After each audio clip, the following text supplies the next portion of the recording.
बहन और भाई अस्सलाम वालेकुम। आपका मेज़बान वहीद जी आपसे मुखातिब है।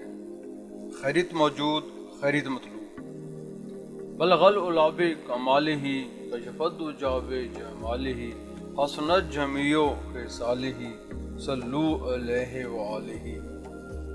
मुअज़्ज़ज़ बहन और भाइयों, बिल आखिर इंतज़ार की घड़ियाँ ख़त्म होने के करीब आ गईं और वो असबाब पैदा होने का वक्त आ गया जो आपको आपकी शहादत गाह तक ले जाए। इराक के दारुल खिलाफा कूफा से हज़रत इमाम अली मकाम अलैहिस्सलाम के नाम खत आना शुरू हो गए। कूफा के रईसों के खतूत, शहरियों के खतूत, उमरा के खतूत, उलमा के खतूत और अवाम के खतूत। एक एक खत पर कई कई मोहरें होती। एक खत पर कूफा के 70 सर बर आवरदा लोगों की मोहरें थीं। 2 4 5 10 नहीं, 20 खतूत, पूरे 120 खतूत इमाम अली मकाम अलैहिस्सलाम को मौसूल हुए। जो नामा बर भी आता, तहरीर किया हुआ खत शहजादा इब्न बतूल इमाम अली मकाम के हजूर में पेश करके फरियाद शुरू कर देता। हर नामा बर की गुफ्तगू और हर खत का मजमून एक जैसा ही होता। इमाम अली मकाम अलैहिस्सलाम खत पढ़ते, खत लाने वालों के चेहरों को पढ़ते, उनके दिलों का मुताला करते और फिर नाना जान से किया हुआ वादा याद करके ज़ेरे लब मुस्कुरा देते। मुतअद्दिद खतूत आने तक आपने हाँ या ना कुछ भी ना कहा। बिलाखिर आपने एक वफद से वादा फरमा लिया कि हम आ जाएंगे, लेकिन हमसे पहले हमारे भाई जनाब मुस्लिम बिन अकील तुम्हारे पास आएंगे। वो हालात का जायजा लेकर हमें खत लिखेंगे तो हम जरूर आ जाएंगे। कूफा वालों का वफद वापस चला गया। उधर कूफा में हर शख्स को इतला हो गई कि इमाम अली मकाम इब्न रसूल सल्लल्लाहु अलैहि वसल्लम ने तशरीफ लाने का वादा फरमा लिया है और मुस्लिम बिन अकील आपके नायब बनकर बहुत जल्द पहुंच रहे हैं। उधर इमाम अली मकाम अलैहिस्सलाम ने हजरत मुस्लिम रज़ियल्लाहु अन्हु को इरशाद फरमाया, बिरादर मोहतरम, कूफा वालों की तरफ से मुसलसल खतूत की आमद आप पर जाहिर है। वो लिखते हैं कि हमें यजीद की बैत कबूल नहीं, वो चाहते हैं कि मेरे हाथ पर बैत करें। उनका जुमला ये भी है कि अगर हमें एक फासिक व फाजिर के रहम करम पर छोड़ा तो इसकी जिम्मेदारी इब्न रसूल सल्लल्लाहु अलैहि वसल्लम पर होगी और वो क़यामत के दिन बरी ज़िम्मा होंगे। बिरादर अजीज, हम कूफा वालों को जानते हैं, इसलिए आपको पहले भेजना चाहते हैं। आप वहां तशरीफ ले जाएं, वहां का जायजा लेकर हमें खत लिखें तो हम भी आ जाएंगे। हजरत इमाम मुस्लिम रज़ियल्लाहु अन्हु ने इमाम अली मकाम अलैहिस्सलाम का इरशाद आलिया सुनकर गर्दन झुका दी और अर्ज किया कि या इब्न रसूलुल्लाह, गुलाम हाजिर है। मैं इंशाअल्लाह अल अजीज सुबह की नमाज के बाद कूफा को रवाना हो जाऊंगा। मेरे सरदार, मैं भी कूफा वालों की बेवफाई को जानता हूँ, इसलिए आप पूरी एहतियात फरमाइए। जब तक गुलाम का अरीजा ना आ जाए आप कूफा की जानिब हरगिज तशरीफ ना लाना। मेरे आका, वो लोग परले दर्जे के तगाबाज हैं। अगली सुबह फजर की नमाज के बाद नायब इब्न रसूल कासद हुसैन हजरत मुस्लिम बिन अकील रज़ियल्लाहु अन्हु मुख्तसर ज़ादे राह लेकर सवारी पर बैठने लगते हैं तो 2 नन्हे शहजादे आपकी सवारी के आगे खड़े हो जाते हैं। मुस्लिम रज़ियल्लाहु अन्हु सवारी से उतरते हैं, बच्चों को प्यार करते हैं, बच्चों के रुखसारों को थपथपाकर फरमाते हैं, मेरे बेटो बाबा हुसैन के पास जाओ, मैं बहुत जल्द वापस आ जाऊंगा, या तुम सब बाबा के साथ मेरे पास आ जाओगे। दोनों शहजादे मचल जाते हैं, अब्बा जान हम आपके साथ जाएंगे, हमें रात ही को आपके सफर का पता चल गया था और हम उसी वक्त से तैयार होकर बैठे हैं। अच्छे बाबा जान, हमें जरूर साथ ले चलें, हम कभी जिद नहीं करेंगे, ہم آپ سے کوئی چیز نہیں مانگیں گے اور نہ ہی آپ کو پریشان کریں گے۔ دونوں ننھے صاحبزادے ایک دوسرے کے کاندھے پر ہاتھ رکھے ہوئے باپ کو روکے ہوئے ہیں۔ شہزادہ ابن بطول امام حسین علیہ السلام بھی ادھر تشریف لے آتے ہیں۔ بچوں کی ضد کا ماجرا سن کر ارشاد فرمایا، اے مسلم، ان کی بات مان جائیے ورنہ یہ آپ کی یاد میں پریشان ہو جائیں گے۔ مجھ سے ان کا مت چلنا دیکھا نہیں جاتا۔ میں بیمار سغرا کو چھوڑ تو آیا ہوں مگر آج تک پریشان ہوں۔ اس کی یاد اس شدت کے ساتھ آتی ہے کہ میرا دل تڑپ جاتا ہے۔ آپ اپنے شہزادوں کو ساتھ لے جائیں، یہ بھی خوش ہو جائیں گے اور آپ کا دل بھی بہل جائے گا۔ ان کے کپڑوں کے ایک دو جوڑے اور ساتھ لے لو اور دھوپ کی تمازت سے پہلے پہلے کچھ نہ کچھ سفر طے کر لو۔ حضرت مسلم رضی اللہ عنہ مجبور ہو جاتے ہیں۔ یہ اس کا فرمان تھا جس کا کوئی حکم ٹالا نہیں جا سکتا۔ آپ شہزادہ رسول کو جھک کر سلام کہتے ہیں اور بچوں کو آگے بٹھاتے ہیں اور سواری کو اپنے راستے پر چھوڑ دیتے ہیں۔ مکہ معظمہ سے کوفہ تک کا سفر ان دنوں خاص طور پر دشوار تھا۔ دور دور تک کسی بستی کا نشان نہیں تھا۔ لکو دک صحرا، چٹیل میدان، کہیں کہیں پہاڑیاں اور پھر ریت کے اونچے اونچے ٹیلے۔ کوئی باقاعدہ نخلستان شاید ہی کہیں ہو، ورنہ کہیں کہیں اکیلا کھجور کا درخت نظر آ جاتا تو کوئی مسافر اس کے نہ ہونے کے برابر سایہ میں چند گھڑیاں سستا لیتا۔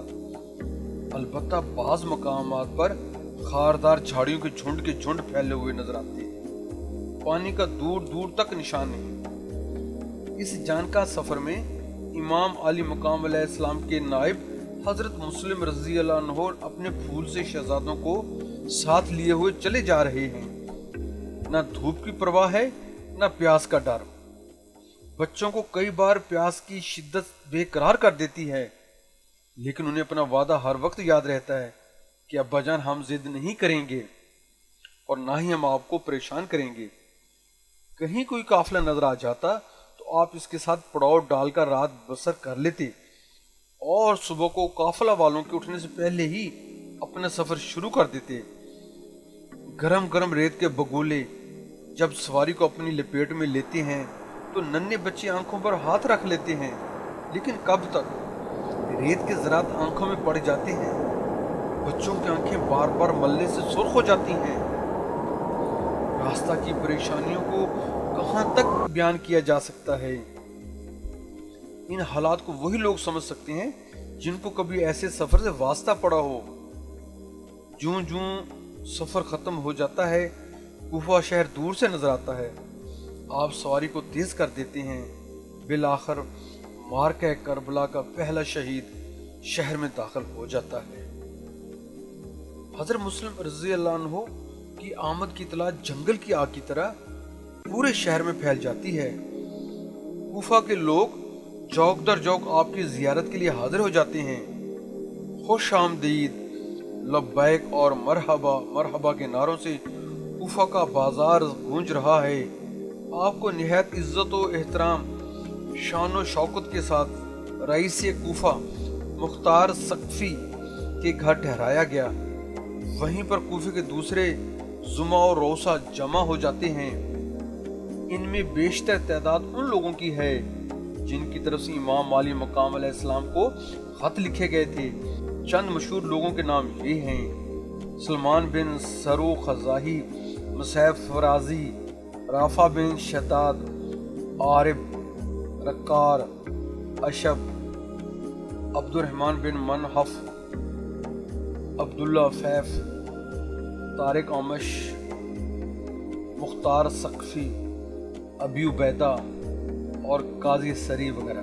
حضرت امام مسلم رضی اللہ عنہ نے جب ان لوگوں کے جذبات و احساسات کا اندازہ لگایا تو آپ کو یک گونا تسلی ہو گئی کہ یہ لوگ اہل بیت اطہار کی محبت سے سرشار ہیں۔ روسہ کوفہ کی استدعا پر امام علی مقام علیہ السلام کے نام پر بیعت کا سلسلہ شروع ہو گیا۔ معتبر روایات کے مطابق اسی ایک روز میں 12,000 کوفیوں نے امام مسلم رضی اللہ عنہ کے दस्त हक पर सैयद ने इमाम हुसैन अलैहिस्सलाम के नाम की बैत की। वो लोग खुले बंदों यजीद लाइन को बुरा भला कहते हैं, इसकी हुकूमत व अमारत को गैर इस्लामी करार देते हैं और अपने खतूत के मुताबिक यजीद से पूरी पूरी बेजारी और नफरत का इजहार करते हैं और इमाम आली मकाम इमाम हुसैन अलैहिस्सलाम की मदह सताइश बयान करते हैं। हज़रत मुस्लिम रज़ियल्लाहु अन्हु ने कुछ दिन वहाँ रहकर सामने आने वाले हालात का बखूबी अंदाज़ा लगा लिया और अच्छी तरह जायज़ा ले लिया, तो शहजादे मुस्तफ़ा के नाम खत लिख कर रवाना कर दिया। खत में लिखा गया कि यहाँ के हालात दुरुस्त हैं, आप तशरीफ़ ले आएँ। तमाम कोफा के लोग सिवाय चंद एक के आपके नाम की बैत कर चुके हैं और अब वो आपका इंतज़ार कर रहे हैं कि आप तशरीफ़ लाएं और मुसलमानों को यजीद की हलाकत खेजियों से निजात दिलाएं। इधर हज़रत मुस्लिम रज़ियल्लाहु तआला अन्हु का कासिद रवाना हो जाता है और दूसरी जानब कूफा में रहने वाले यजीद पलीद के चंद शरीर चेले और जासूस शाम की तरफ रवाना हो जाते हैं। उन्होंने जाकर यजीद को कूफा के हालात से मुतले किया कि वहाँ मुस्लिम रज़ियल्लाहु तआला अन्हु के हाथ पर पूरा कूफा हुसैन अलैहिस्सलाम के नाम की बैत कर चुका है। लोग तुम्हें खुले बंदों गालियाँ देते हैं, लेकिन वहाँ का गवर्नर किसी किस्म का तारज़ नहीं करता। अगर तुमने जल्द हालात पर काबू ना पाया तो फिर कूफा से उठने वाला तूफान तुम्हारी हुकूमत और अमारत को गर्क कर देगा। जासूसों की इतला सुनकर यजीद का रंग उड़ जाता है। उसने उसी वक्त अपने ही जैसे एक शैतान वजीर को बुलाया जो यहूदियों नस्ल भी था और इस्लाम का दुश्मन भी, और उसे साथ लेकर खास कमरे में बैठकर मशवरा करने लगा। यजीद उससे कहता है कि बहुत मुसीबत नाज़िल होने वाली है, मुझे मशवरा दो, मैं अब क्या करूं। यहूदी वजीर सरजौन कहता है, आखिर कौन सी मुसीबत आ रही है, कुछ बताओ तो सही, जो भी बला आएगी उसका हल निकाल लिया जाएगा। कूफा से अभी अभी इतला आई है, वहाँ मुस्लिम इब्न अकील को हुसैन इब्न अली अलैहिस्सलाम ने अपने लिए बैत लेने की गर्ज से भेज रखा है। तो फिर क्या हुआ अमीर, आप ना घबराएं, तुम अजीब आदमी हो, पूरा कूफा हुसैन के नाम की बैत कर चुका है और तुम कहते हो कि फिर क्या हुआ। जनाब कोई बात नहीं, क्या कूफा के गवर्नर ने लोगों को बैत हुसैन से मना नहीं किया? नहीं, यही तो मुसीबत है कि वो भी उन्हीं लोगों से मिला हुआ है। जासूसों की इत्तला के मुताबिक कूफा के लोग मुझे गालियां देते हैं और सरे बाजार बुरा भला कहते हैं, लेकिन वो किसी को नहीं रोकता। कोई बात नहीं मेरे अमीर, सब ठीक हो जाएगा। कूफा के लोगों को मैं खूब जानता हूँ, सब बिकाऊ माल हैं। कूफा के लोग तो मोम की नाक हैं। ऐ मेरे अमीर, इन्हें जो जिस तरह चाहे उसी तरह मोड़ सकता है, थोड़ी सी सियासत और हिम्मत की जरूरत है। तो फिर कब सियासत खेली जाए, कब हिम्मत से काम लिया जाए। पानी तो सर से ऊंचा हो रहा है। सर जॉन, ये सैलाब अगर बढ़ता गया तो ये शाम को अपनी लपेट में ले लेगा और मेरी हुकूमत खत्म हो जाएगी। यजीद पलीद ने अपने वजीर से यह कहा और परेशानी से सर झुका लिया। सर जॉन आगे से कहते हैं, परवाह मत करो अमीर, अभी बंदोबस्त किए देता हूँ। बसरा के गवर्नर इब्ने जियाद की तरफ अभी खत लिखवाओ और शाही मोहर लगवाओ, फौरन कासद को रवाना कर दो। उसी लिफाफा में कूफा के गवर्नर नुमान बिन बशीर की मौजूली का हुक्मनामा भी भेज दो। इब्ने जियाद को लिखो कि हुक्मनामा मिलते ही बसरा के किसी मोतमिद को आमिल बनाकर कूफा चला जाए। वहां जाते ही वहां के गवर्नर को मौजूल करके खुद चार्ज संभाल ले और कूफा वालों को हर तरह से काबू में कर ले। यजीद आगे से कहता है, मैं तुम्हारी तजवीज़ से इत्तफाक करता हूँ। इब्ने ज़ियाद इस काम को ठीक तरीके से अंजाम दे सकता है। अब मजमून मुरतब करो और फौरन कासद को भेजने का बंदोबस्त करो। उसे खत में लिख दो कि तुम्हें हर कीमत पर कूफा की फिजा पर काबू पाना है। लालची आदमियों पर खजानों के मुंह खोल दो। अहले बैत से ज्यादा मोहब्बत दिखाने वालों पर तशद्दुद करो تم جس کی چاہو گردن زنی کر سکتے ہو، تمہیں قتل و غارت گری کا عام اختیار ہوگا۔ اسے لکھ دو کہ تمہیں کوفہ میں داخل ہونے کا طریقہ اپنی عقل کے مطابق اپنانا ہوگا۔ حالات پر قابو پاتے ہی مسلم بن عقیل کو قتل کر دینا۔ اسے یہ بھی لکھ دو کہ امیر نے تمہیں پوری اسلامی قلمرو سے بہتر سمجھتے ہوئے منتخب کیا ہے اور تم امیر کے اعتماد کو برقرار رکھو گے۔ خط لکھ دیا گیا اور قاصد تیزی کے ساتھ سفر ختم کرتا ہوا ابن زیاد کے پاس پہنچ گیا۔ ابن زیاد لعین نے خط کھولا تو اس کی خوشی سے باتیں کھل گئیں۔ وہ طبعاً متشدد تھا، اس لیے ہی تو اس کا انتخاب کیا گیا تھا، اور پھر جب اس نے اپنے لیے تعریفی جملے پڑھے تو اس کی شیطانی آنکھیں چمکنے لگیں۔ وہ ایسے انداز میں اٹھا جیسے کسی درندے کو انسانی خون کی بو آ گئی ہو۔ وحشت اور درندگی نے پاگل بنا دیا ہو۔ خط کو 2-3 بار پڑھا، اٹھا اور اپنے بھائی کو اپنی جگہ حاکم مقرر کیا اور نعمان بن بشیر کی معزولی کا حکم نامہ جیب میں ڈال کر سفر کی تیاری کرنے لگا۔ کوفہ میں داخل ہونے کا طریقہ اس نے سوچ لیا تھا۔ جس قسم کی دستار امام علی مقام حسین علیہ السلام باندھا کرتے تھے باندھ لی، اور سیاہ رنگ کی نقاب منگوائی اور تیز چلنے والی سواری پر بیٹھ کر کوفہ روانہ ہو گیا۔ کوفہ کے لوگ انتظار میں تھے کہ امام علی مقام علیہ السلام کو حضرت مسلم رضی اللہ تعالیٰ عنہ کا خط پہنچ چکا ہے اور وہ تشریف لانے والے ہیں۔ یزید کے خلاف بڑے بڑے اجتماع ہوتے اور امام علی مقام کے حق میں نعرہ بازی ہوتی۔ کوفہ کا گورنر واقعی نرم دل اور اہل بیت مصطفیٰ کا غلام ہے، لیکن کوفیوں کے اس رویے پر اسے تشویش ضرور تھی۔ اس نے چند زمہ کو بلا کر سمجھانے کی کوشش کی کہ میں تمہیں امام علی مقام علیہ السلام کی بیعت سے منع نہیں کرتا، لیکن اپنی ان کاروائیوں کو روک دیں جن میں تشدد کا رنگ پایا جاتا ہے۔ مگر کوفی نے ان کی کسی بات کی پرواہ نہیں کی اور اپنی بات پر اڑے رہے۔ ایک روز جامع مسجد میں نعمان نے تشدد روکنے کے لیے دھمکی امیز خطبہ بھی دیا، لیکن کسی نے کوئی بات نہ مانی۔ حضرت امام مسلم رضی اللہ تعالیٰ عنہ کے گرد ہر وقت ہزاروں لوگوں کا اجتماع رہتا، آپ کے پیچھے ہی نمازیں ادا کرتے تھے۔ جگہ جگہ پر مجالس و محافل، وعظ و ارشاد کا اہتمام ہوتا۔ یوں سمجھنا چاہیے کہ لوگوں کی اکثریت اپنے کام کاج بھول کر شمع حسینیت کا پروانہ وار طواف کرنے میں مصروف رہتی۔ جدھر سے ابن عقیل کا گزر ہوتا، لوگ آپ کی راہ میں آنکھیں بچھاتے۔ آپ کے شہزادوں کی زیارت کے لیے عورتوں کے ٹھٹ کے ٹھٹ لگ جاتے۔ کوئی ان کا منہ چوم رہی ہے، کوئی کپڑے تبدیل کر رہی ہے، کوئی پھل کھلانے کے لیے بےتاب ہے، کوئی ان کے جسم پر ہاتھ پھیر کر برکت کے لیے اپنے جسم پر پھیر رہی ہے۔ عجیب میلہ لگا ہوا ہے، کوئی آ رہی ہے، کوئی جا رہی ہے، کوئی پنکھا جھل رہی ہے اور کوئی قریب جانے کے لیے بے قرار کھڑی ہے۔